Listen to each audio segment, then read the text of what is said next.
শাকিব খান তৈরি হয়েছে কিন্তু আমাদের বিএফডিসি চলচ্চিত্র পরিচালকদের দিয়ে। উনি এখন কাজ করছে টিভি, যারা মিডিয়াতে ডিরেক্টর আছেন তাদেরকে প্রাধান্য দিচ্ছেন, তারাই সেট করছেন কারা আর্টিস্ট হবে, কে ডিরেক্টর থাকবে, কে প্রযোজক বা কে আসে বিষয়, ওরা এটা বাইরে থেকে মানে করে নিয়ে আসছে।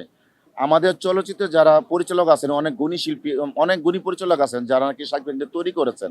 অনেক ডিরেক্টর আছেন শাকিব খানকে নিয়ে একাধারা 20টি 22টি ছবি করেছে, তাদেরকে তো মূল্যায়ন করছে না শাকিব খান। শাকিব খান যদি বলে না ঠিক আছে আমার আমার চলচ্চিত্রের বিএফডিসি পরিচালক নিয়ে আপনার ছবি বানান, তাহলে আমার এই এফডিসির টেকনিশিয়ান, এফডিসির কিছু আমাদের মানে চলচ্চিত্র শিল্পী সমিতি বা শিল্পীরা বা টেকনিশিয়ানরা কাজ করতে পারতো। উনি কাজ করছে বাহিরে, ইন্ডিয়ানদের, ভারতের কিছু টেকনিশিয়ান নিয়ে সে কাজ করছে। আর কারণ কেন আমাদের দেশে কি ফাইট ডিরেক্টর নাই? আমাদের দেশে কি নৃত্য পরিচালক নাই? আমাদের দেশে কি মেধা মানে পরিচালক নাই? অবশ্যই আছে। সাকিব খান তো এখান থেকে তৈরি হয়েছে, তারা তৈরি জিনিসটা পেয়েছে, মিডিয়ার লোকরা তৈরি জিনিসটা পেয়েছে, আর সেটাকে তারা লুপে নিয়েছে। দেখেন, স্থান কিন্তু সবসময় মানুষের একটা জায়গায় থাকে না।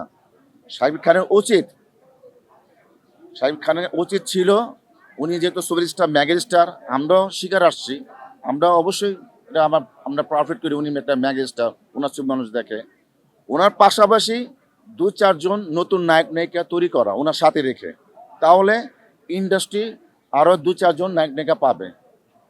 পাওয়ার পর আবার নতুন করে সে দাঁড়াবে, কারণ আরও প্রযোজক তারও নিতে চাবে যে ঠিক আছে আমরা তাদের নতুন নিয়ে দাঁড়াই। কারণ একটা বড় মানুষের সাথে যদি 8জন লোক থাকে, তাকে কিন্তু ধরতে হয়, না না ওর সাথে ওকে চিনি জানি, তখন মানুষ একটা সিনেমা দেখতে আসবে।